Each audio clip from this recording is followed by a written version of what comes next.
नमस्कार, दिन भर की बड़ी खबरों में आपका स्वागत है। मैं हूं आपके साथ अंशिता। आज इस बुलेटिन में बात होगी प्रधान के इस्तीफे पर मोदी सरकार को मिले अल्टीमेटम की, राम मंदिर चढ़ावा चोरी मामले में हुए पीएम के करीबी के इस्तीफे की, देखेंगे बतौर नेता प्रतिपक्ष क्या रहा राहुल गांधी का रिपोर्ट कार्ड, कैसे उद्धव ठाकरे की पार्टी को खत्म करने की रची जा रही साजिश, जानेंगे एनसीईआरटी किताबों में हुए बदलाव पर क्यों छिड़ा विवाद, और बुलेटिन के आखिर में देखेंगे जाने माने कार्टूनिस्ट इरफान की किस खबर पर पड़ी तिरछी नजर। लेकिन दिन भर की तमाम बड़ी खबरों से पहले एक नजर आज की सुर्खियों पर।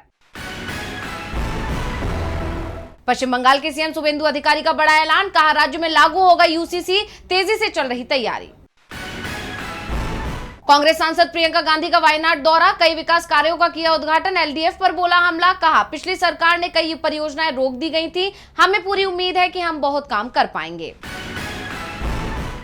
सीबीएसई का बड़ा फैसला, कहा 7वीं 9वीं तक के छात्रों पर अभी नहीं लागू होगी नई भाषा नीति, 10वीं तक पुराने नियम ही रहेंगे लागू। पुणे केतन अग्रवाल केस, सीएम देवेंद्र फडणवीस से केतन के पिता विशाल अग्रवाल ने की मुलाकात, सीएम ने इस मामले को फास्ट ट्रैक कोर्ट में चलाने का दिया आश्वासन। अपने अगले पड़ाव पर पहुंचा फीफा कप 2026 के ग्रुप चरण का रोमांच, आज खेले जाएंगे ग्रुप जी, एच और आई के आखिरी मुकाबले, फ्रांस नॉर्वे की टक्कर में ग्रुप विजेता का होगा फैसला। ये तो थी सुर्खियां, अब बात आज की सबसे बड़ी खबर की। शिक्षा मंत्री धर्मेंद्र प्रधान का ये जन्मदिन इस बार उन पर भारी पड़ गया, खासतौर पर जब खुद प्रधानमंत्री मोदी ने उनकी तारीफ कर दी तो विपक्ष का गुस्सा फूट पड़ा। कांग्रेस ने शिक्षा मंत्री को तो घेरा ही, साथ ही पीएम मोदी पर भी जमकर हमला बोला। वहीं सीजेपी की तरफ से शिक्षा मंत्री को इस्तीफे के लिए अल्टीमेटम दे दिया गया है, जिसके बाद सरकार पर दबाव और बढ़ता दिखाई दे रहा है। तो क्या इस्तीफा देंगे प्रधान, जानने के लिए देखिए रिपोर्ट। पिछले कुछ महीनों से धर्मेंद्र प्रधान के इस्तीफे मांगे जा रहे हैं। देश के लगभग हर कोने में ऐसी ही गूंज है, लेकिन मोदी सरकार देश के युवाओं की मांग मानने को तैयार नहीं है। ऐसे में पहले ही जनता के बीच सरकार के खिलाफ नाराजगी देखी जा रही है, और अब शिक्षा मंत्री धर्मेंद्र प्रधान के जन्मदिन के मौके पर जब पीएम मोदी ने उनकी तारीफ की तो कांग्रेस भड़क गई। पार्टी ने देश के युवाओं के प्रति सरकार की संवेदनशीलता को उजागर करते हुए पीएम मोदी को घेरा है। दरअसल पीएम मोदी ने शिक्षा मंत्री को जन्मदिन की बधाई देते हुए एक्स पर पोस्ट किया, केंद्रीय मंत्री श्री धर्मेंद्र प्रधान जी को जन्मदिन की बधाई। वे राष्ट्रीय शिक्षा नीति को लागू करने की दिशा में सराहनीय प्रयास कर रहे हैं, जिसका उद्देश्य भारत को ज्ञान, शिक्षा और नवाचार का केंद्र बनाना है। उनके लंबे और स्वस्थ जीवन की कामना करता हूं। इधर देश भर के छात्र इतने दिनों से प्रधान का इस्तीफा मांग रहे हैं, लेकिन पीएम मोदी की तरफ से नाराज छात्रों को इस बात का भरोसा नहीं दिलाया गया कि सरकार उनके हकों की रक्षा करेगी, और अब जिस तरह वो प्रधान के फैसलों की बड़ाई कर रहे हैं उस पर वो खुद बुरी तरह घिर गए हैं। उनके इस ट्वीट को शेयर करते हुए कांग्रेस नेता पवन खेड़ा ने उन सभी बच्चों का नाम साझा किया है जिन्होंने पेपर लीक के चलते अपनी ही जान ले ली। उन पीड़ित बच्चों की तरफ से एक्स पर लेटर लिखते हुए खेड़ा ने पोस्ट किया, प्रिय धर्मेंद्र अंकल, जन्मदिन की शुभकामनाएं। आप आज 57 वर्ष के हो गए, हम आपकी आधी उम्र भी नहीं पा सके। तुम्हारा दिवंगत ऋतिक मिश्रा, स्वर्गीय अंशिका पांडे, दिवंगत भाग्यश्री, स्वर्गीय उमेश माली, दिवंगत रिया थापा, स्वर्गीय अनुकीर्तन, दिवंगत रीमा बेगम, दिवंगत सिद्धार्थ हेगड़े, स्वर्गीय प्रदीप मेघवाल, स्वर्गीय शिवानी यादव, स्वर्गीय रेणु मीना, दिवंगत आकांक्षा, स्वर्गीय काहन पटेल, दिवंगत मैथिली सोनवणे। वहीं कॉकरोच जनता पार्टी ने तो मोदी का इस्तीफा ही मांग लिया। उसका कहना है कि प्रधानमंत्री जी इस्तीफा लेने के बजाय शाबाशी दे रहे हैं, आप बड़ाई कर रहे हैं, इसका मतलब छात्रों के भविष्य की चिंता आपको नहीं है, अब आपको खुद प्रधानमंत्री पद छोड़ देना चाहिए। इससे पहले कॉकरोच जनता पार्टी के फाउंडर अभिजीत दिपके ने धर्मेंद्र प्रधान को अल्टीमेटम देते हुए कहा था कि अगर 27 जून तक इस्तीफा नहीं हुआ तो ये आंदोलन और भी बड़ा रूप ले लेगा। उन्होंने बताया कि सोशल एक्टिविस्ट सोनम वांगचुक 28 जून से जंतर मंतर पर अनिश्चितकालीन अनशन शुरू कर देंगे। इस आंदोलन को किसानों से लेकर शिक्षकों तक सबका समर्थन मिल रहा है। यही वजह है कि अब सरकार पर भी दबाव बढ़ता जा रहा है। धर्मेंद्र प्रधान के इस्तीफे को लेकर मोदी सरकार पर दबाव बढ़ता नजर आ रहा है, तो राम मंदिर चढ़ावा चोरी मामले में 2 इस्तीफे की भी खबर आ रही है। पहले तो विपक्ष के दबाव में सरकार ने एसआईटी का गठन किया, जांच के बाद 8 लोगों पर एफआईआर की गई और उन्हें गिरफ्तार भी कर लिया गया, लेकिन अब इसमें खुद बीजेपी फंसती हुई दिखाई दे रही है। तो कैसे राम मंदिर से चढ़ावा चोरी के मामले में बढ़ रही है बीजेपी की मुश्किलें, जानेंगे रिपोर्ट में। अयोध्या के राम मंदिर में भक्तों की तरफ से चढ़ाए गए चढ़ावे में लूट को लेकर शुरू हुआ विवाद थमने का नाम नहीं ले रहा। विपक्ष के लगातार हमलों के बाद बीजेपी सरकार की तरफ से एसआईटी गठित की गई, जिससे मामले की जांच हुई और कई बड़े खुलासे भी हुए। और अब चढ़ावा चोरी का मुद्दा उठने के बाद 8 लोगों पर एफआईआर हुई है। पुलिस ने उनसे पूछताछ की, कोर्ट के आगे उन्हें पेश किया गया और अब सभी आरोपियों को 3 दिन की न्यायिक हिरासत में भेज दिया गया है। जिन पर एक्शन लिया गया उनमें मंदिर व्यवस्था से जुड़े राम शंकर यादव टिन्नू का नाम शामिल है, जो मंदिर ट्रस्ट के सचिव चंपत राय के ड्राइवर थे। इसके अलावा ट्रस्ट कर्मी अनुकल्प मिश्र, इनका बहनोई लवकुश मिश्र, टिन्नू का भतीजा मनीष यादव, करुणेश पांडे, रमाशंकर मिश्र, अविनाश शुक्ल और रिटायर्ड बैंक कर्मी सुभाष श्रीवास्तव भी शामिल है। वहीं इस मामले में शुरू से ही विवादों में रहे मंदिर के ट्रस्टी चंपत राय का नाम शामिल नहीं है। ऐसे में सवाल ये उठ रहे हैं कि क्या चंपत राय को जानबूझकर बचाने की कोशिश की जा रही है, क्योंकि अगर चंपत के सहारे राम मंदिर का चढ़ावा चंपत करने वाला टिन्नू एसआईटी के हत्थे चढ़ सकता है, तो चंपत पर कार्रवाई करने से एसआईटी को कौन रोक रहा है।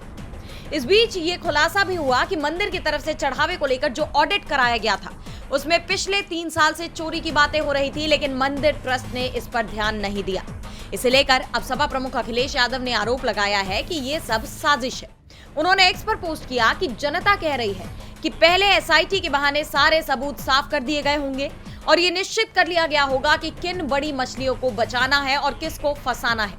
उसके बाद एफआईआर हो रही है। लगता है एसआईटी को पहले रिपोर्ट बनाकर दे दी गई होगी और उसके हिसाब से जांच की गई होगी, मतलब निष्कर्ष पहले ही निकाल लिया गया होगा। वहीं शंकराचार्य अविमुक्तेश्वर आनंद सरस्वती ने भी यही दावा किया है कि सभी मुख्य आरोपी तो बाहर हैं। इस बीच खबर यह भी आ रही है कि श्री राम जन्मभूमि तीर्थ क्षेत्र ट्रस्ट के महासचिव चंपत राय और ट्रस्टी डॉक्टर अनिल मिश्रा ने अपने पद से इस्तीफा दे दिया है। उनके इस्तीफे की यह खबर ऐसे वक्त में सामने आई जब एसआईटी की प्रारंभिक रिपोर्ट के आधार पर पहली एफआईआर दर्ज की जा चुकी है। ये 8 लोगों पर दर्ज हुई है। ऐसे में ये माना जा रहा है कि चंपत राय अब डर में है कि कहीं उन पर भी एक्शन ना हो जाए और इसीलिए उन्होंने एहतियात के तौर पर पहले ही अपना रास्ता नाप लिया है। लेकिन उनकी मुश्किलें इतनी जल्दी खत्म नहीं होने वाली। कांग्रेस प्रवक्ता सुप्रिया श्रीनेत ने चंपत राय पर सख्त एक्शन लेने और जांच कराने की मांग की है। तो साफ है कि चंपत राय भी आने वाले वक्त में बुरी तरह घिरने वाले हैं। राम मंदिर मामले में घटनाक्रम तेजी से बदलता दिखाई दे रहा है और विपक्ष के हमलों ने सरकार को कटघरे में खड़ा कर दिया है। इस बीच लोकसभा में नेता प्रतिपक्ष राहुल गांधी ने एक ऐसा कदम उठाया है जिससे सरकार पर जनता के प्रति जवाबदेही का दबाव बढ़ता नजर आ रहा है। दरअसल राहुल गांधी ने अपना 2 साल का रिपोर्ट कार्ड पेश कर दिया, जिसमें उन्होंने उन सभी मुद्दों का जिक्र किया जिन्हें अब तक वो उठाते रहे हैं। तो क्या कुछ कहा राहुल गांधी ने, देखिए रिपोर्ट में। अभी हाल ही में मोदी सरकार ने अपने 12 साल पूरे होने पर जश्न मनाया था। कई कार्यक्रम आयोजित किए थे और पीएम मोदी के नेतृत्व में शुरू हुई तमाम परियोजनाओं का बखान किया था। उस वक्त विपक्ष की तरफ से कई सवाल उठाए गए थे, जैसे 12 सालों में पीएम मोदी ने कितनी प्रेस कॉन्फ्रेंस की और भी कई सारे सवाल। लेकिन विपक्ष के एक भी सवालों का जवाब सरकार की तरफ से आज तक नहीं दिया गया। वहीं अब 26 जून को बतौर लोकसभा में नेता प्रतिपक्ष राहुल गांधी को 2 साल पूरे हो गए हैं, जिस पर राहुल गांधी ने खुद ही अपना रिपोर्ट कार्ड जनता के सामने पेश कर दिया। उन्होंने बाकायदा 5 पन्नों का न्यूज लेटर जारी किया है, जिसमें उन्होंने 2 साल में किए गए अपने एक एक काम का पूरा लेखा जोखा दिया है। इस दौरान उन्होंने सफर लंबा है पर संकल्प वही कहते हुए हर भारतीय की आवाज उठाने का संकल्प दोहराया। नीट, वोट चोरी और संविधान की रक्षा जैसे मुद्दों पर उन्होंने लगातार संघर्ष करने का ऐलान भी किया है।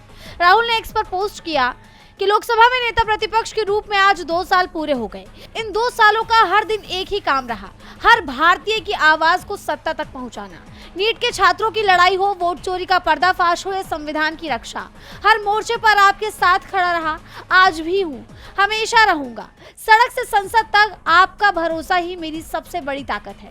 सफर लंबा है पर संकल्प वही, आपके लिए लड़ाई लड़ता रहूंगा। वहीं अब राहुल गांधी के इस तेवर से मोदी सरकार घिरी हुई दिखाई दे रही है।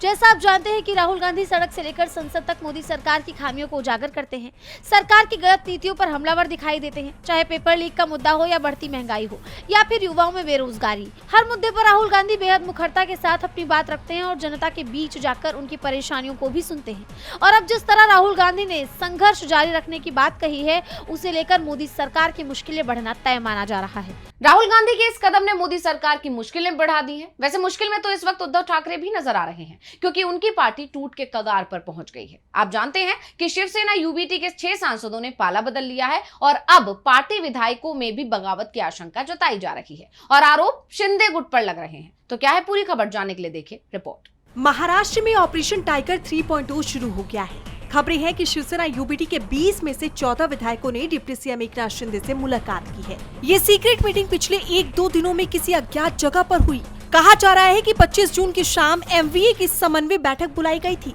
इस बैठक में 60 विधायकों और विधान परिषद सदस्यों को आना था, लेकिन सिर्फ 37 नेता ही इस मीटिंग में पहुंचे। बाकी 23 विधायकों की गैर मौजूदगी ने गठबंधन पर सवाल खड़े कर दिए।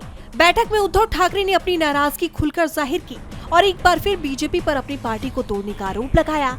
तो वहीं शिवसेना यूबीटी सांसद संजय राउत ने कहा कि परिसीमन बिल को मंजूरी मिलनी है, इसलिए सांसदों की कीमत बढ़ गई है। सभी ने पैसे के लिए खुद की बोली लगवाई है। विपक्ष के इन आरोपों के बावजूद हकीकत ये है कि शिंदे गुट लगातार उद्धव कैंप में सेंधमारी कर रहा है। अब 14 विधायकों की सीक्रेट मीटिंग ने महाराष्ट्र की राजनीति में नए समीकरण बना दिए हैं। इसी बीच चर्चा राज्य में महायुति सरकार के मंत्री उदय सामंत के बयान की भी हो रही है। दरअसल उन्होंने कहा कि हम सभी सांसदों और विधायकों का स्वागत करेंगे, क्योंकि उनको पता चल गया है कि उप मुख्यमंत्री एकनाथ शिंदे का जो नेतृत्व है वो आगे जाकर उनको ताकत दे सकता है। यानी कुल मिलाकर देखा जाए तो बीजेपी राज्य में शिवसेना यूबीटी को तोड़ने की कोशिश में एड़ी चोटी का जोर लगा रही है, जिसे लेकर सियासी पारा हाई है। महाराष्ट्र की सियासत में बवाल मचा हुआ है तो विवादों में एनसीईआरटी आ गई है। दरअसल कक्षा 9वीं की राजनीतिक विज्ञान की नई किताब में 1975 के आपातकाल, चुनाव आयोग, एसआईआर, महिला आरक्षण और मनुस्मृति जैसे विषयों को विस्तार से शामिल किया गया है, जिसे लेकर विपक्षी दलों का कहना है कि इस कदम से एक खास एजेंडे को आगे बढ़ाया जा रहा है। तो इस बदलाव पर इतना क्यों मचा है बवाल, जानने के लिए देखिए रिपोर्ट। एनसीईआरटी की नई किताब सामने आते ही सियासत गर्मा गई है। कक्षा 9वीं की राजनीतिक विज्ञान की संशोधित किताब में सबसे बड़ा बदलाव 1975 के आपातकाल को लेकर किया गया है।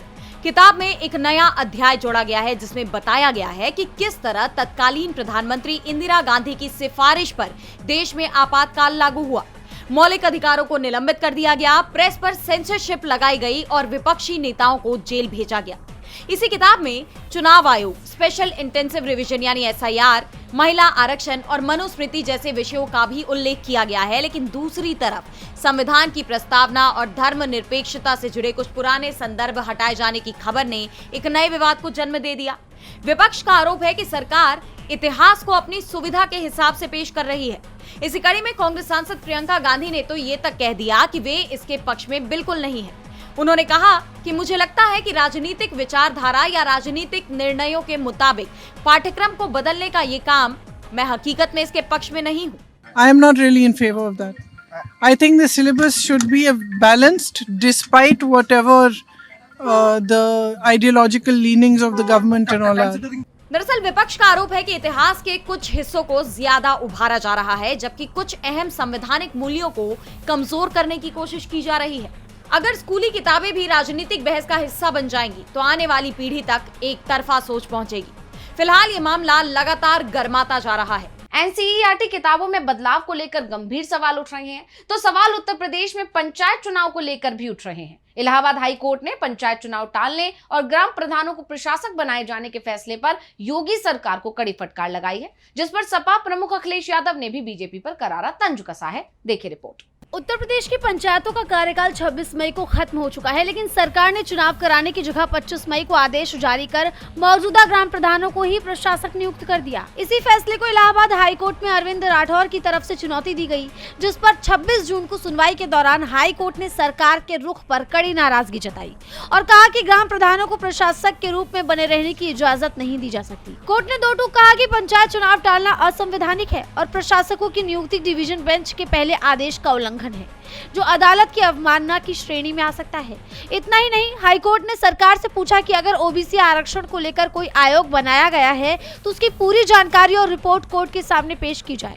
साथ ही ये भी स्पष्ट किया जाए कि पंचायत चुनाव आखिर कब तक कराए जाएंगे। कोर्ट से सरकार को लगी इस फटकार के बाद सपा प्रमुख अखिलेश यादव ने भी बीजेपी पर तंज कसते हुए एक्स पर पोस्ट किया, भाजपा बनने चली थी सयानी, निपट गई उसकी ही कहानी, भाजपा किसी घाट की नहीं रही। बताते हैं इस मामले की अगली सुनवाई 13 जुलाई को दोपहर 2 बजे से होगी, जिस पर सबकी नजरें टिकी हुई हैं। योगी सरकार को इलाहाबाद हाईकोर्ट से फटकार लगी है तो सुप्रीम कोर्ट में भी तमाम राज्य कटघरे में नजर आ रहे हैं। देश में हर साल सड़क हादसों में करीब 1,77,000 लोगों की जान जा रही है, जिसे लेकर सुप्रीम कोर्ट ने राज्यों को कई अहम निर्देश दिए थे। लेकिन हकीकत यह है कि आज भी देश के ज्यादातर राज्यों में काम अधूरा है, जिसे लेकर कोर्ट में एक रिपोर्ट पेश की गई है। क्या कुछ है इस रिपोर्ट में, जानने के लिए देखिए रिपोर्ट। सड़क हादसे के बाद का पहला 1 घंटा यानी गोल्डन ओवर। डॉक्टरों के मुताबिक अगर इस दौरान घायल को सही इलाज मिल जाए तो उसकी जान बचने की संभावना काफी बढ़ जाती है, लेकिन देश में यही सबसे बड़ी कमी बनी हुई है। हाल ही में सुप्रीम कोर्ट ने राज्य को एक समान 112 इमरजेंसी नंबर, जीपीएस वाली एम्बुलेंस, ट्रॉमा रजिस्ट्री, गुड सैमरिटन कानून और रेस्क्यू प्रोटोकॉल जैसी जरूरी व्यवस्थाएं लागू करने का आदेश दिया था।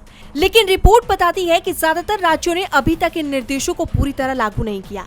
देश में सड़क हादसों से होने वाली हर 3 में से 2 जानें सिर्फ 8 राज्यों में होती हैं। इनमें उत्तर प्रदेश, महाराष्ट्र, बिहार, राजस्थान, मध्य प्रदेश, तमिलनाडु, कर्नाटक और आंध्र प्रदेश शामिल है। लेकिन इन राज्यों में भी कई जरूरी सुविधाएं अब तक अधूरी हैं। हैरानी की बात तो ये है कि कई राज्यों में आज भी सभी इमरजेंसी सेवाएं 112 नंबर से ही नहीं जुड़ी हैं। कई जगह एम्बुलेंस की रियल टाइम ट्रैकिंग नहीं होती, तो कहीं ट्रॉमा रजिस्ट्री ही मौजूद नहीं है, यानी हादसे के बाद मरीज को कब उठाया गया, कब अस्पताल पहुंचाया और इलाज में कितना समय लगा, इसका पूरा रिकॉर्ड तक नहीं रखा जाता। सुप्रीम कोर्ट पहले ही साफ कर चुका है कि सड़क हादसे में घायल की मदद करने वाले व्यक्ति से पुलिस या अस्पताल बेवजह पूछताछ नहीं कर सकते।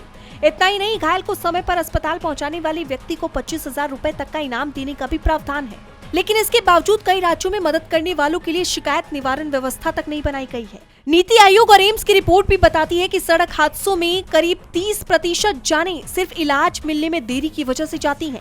यानी कानून भी है, सुप्रीम कोर्ट के आदेश भी हैं, लेकिन अगर जमीन पर व्यवस्था ही अधूरी रहे तो हादसे के बाद की लड़ाई में कई जिंदगियां समय से पहले हार जाती हैं। अब देखने वाली बात ये होगी कि क्या राज्य सरकारें ट्रॉमा केयर सिस्टम को मजबूत बनाकर सड़क हादसों में जान गंवाने वालों की संख्या कम कर पाएगी या नहीं। और बुलेटिन के आखिर में देखेंगे जाने माने कार्टूनिस्ट इरफान की किस खबर पर पड़ी तिरछी नजर।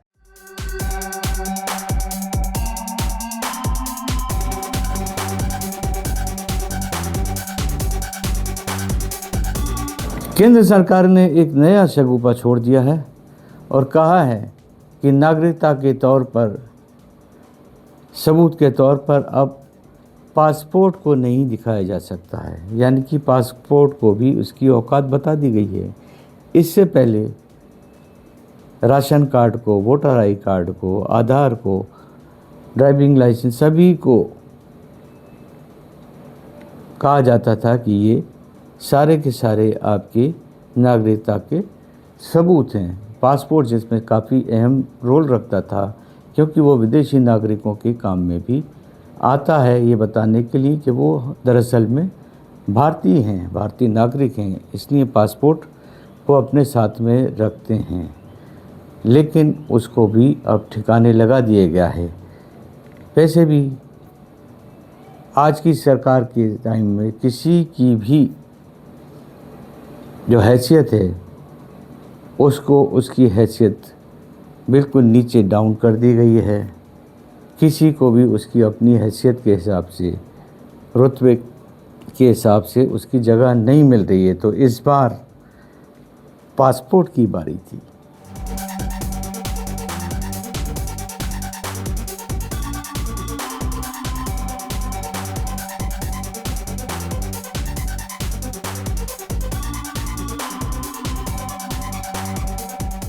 बहुत बहुत शुक्रिया इरफान जी। तो आज इस बुलेटिन में इतना ही। आप देखते रहिए डीवी लाइव। नमस्कार।